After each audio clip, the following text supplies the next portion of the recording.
Chapter number 17. The Touch of Time. Writer Clara Ortega says that with our siblings, we live outside the touch of time.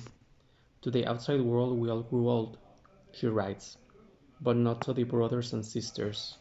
We know each other as we always were. We know each other's hearts. We share private family jokes. We remember family feuds and secrets, family griefs and joys.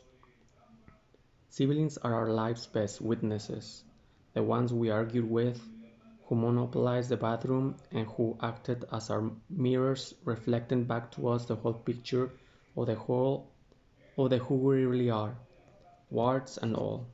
They are the bystanders with whom we sat at the dinner table, around the Christmas tree, and through any number of family weddings, graduations, and funerals. Siblings, I think, are absolutely elemental. No matter how much your brother or sister irritated you, borrow your clothes and return them in less than stellar condition, or tattled on you to your parents, they are the ones with you cradle to grave. They are the ones who will defend you to all comers. When I think of the siblings' relationships in my family, so many pictures and stories come to my mind. My brother Sonny and I taking turns riding Wishbone, our horse in the pasture. Britney gazing in adoration at her baby sister, holding her blanketed bundle with all the care and attention of a mother.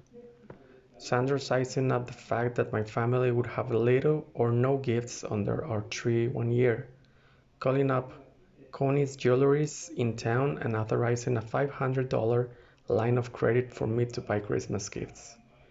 Britney and Jamie Lynn, at ages 22 and 12, wearing Halloween masks and fingering Sonic milkshakes at paparazzi who had gathered in Kenwood after Britney and Kevin got married.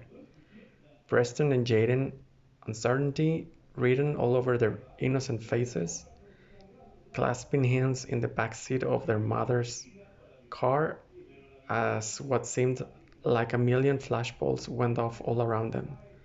Though they couldn't articulate it, they were reaching out to each other, offering the comfort and strength of their brotherhood to each other.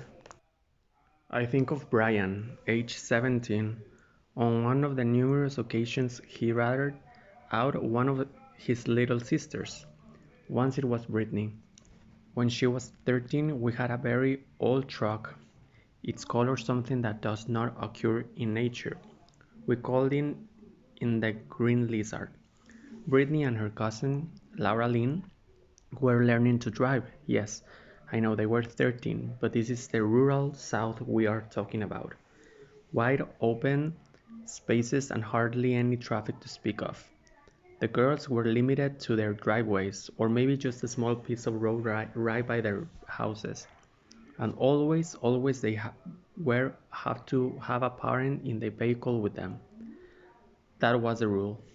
One night, the two girls sneaked out of the house and drove around the block in the Green Lizard.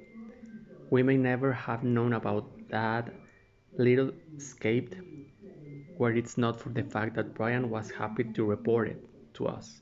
Britney was grounded, and her immediate consequence was that she had to clean the yard. I can still see her stopping around the yard, picking up sticks and things, and shoving them in a pocket, with tears streaming down her face. She was so mad at Brian.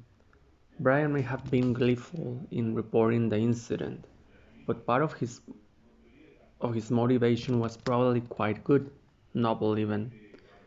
Britney would say a very small part. He's always been so protective of Britney and Jamie Lynn, though he lives bi-coastal for his work. Brian often knows more about Jamie Lynn and her friends than Jamie and I do. He will call me and tell me what she and her friends are thinking about doing. He's quite the detective when it comes to his sisters. He means well when he tattles, but it's hard for Britney and Jamie Lynn to see it at that time. Their big brother is their greatest defender as Sandra was mine. I could not imagine my life without her.